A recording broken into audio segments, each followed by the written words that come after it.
here. And Sean, ano masasabi mo sa napanood nating episode kanina? Sean? Sean, uy! Oy!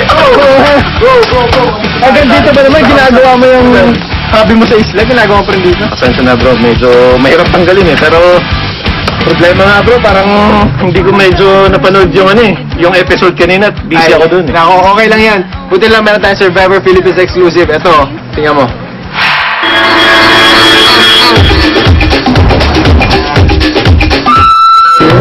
Cheers! Good, Anthony. You're doing Very fantastic. Thank you so much, Amanda.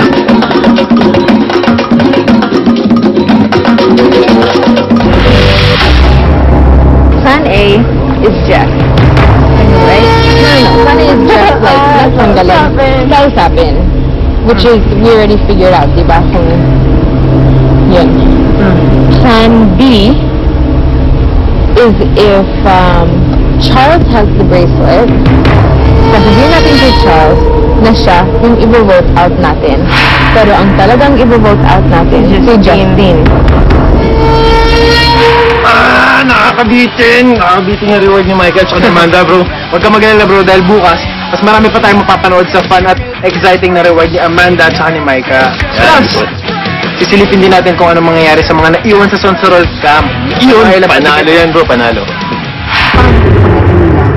May pasalubong sa Tulad na? pagkain or something. Eh, di kakainin natin. Sinabi ba natin pasalubungan tayo? Bagay. Correct the word. Very well said. Candidate number 3. Nako.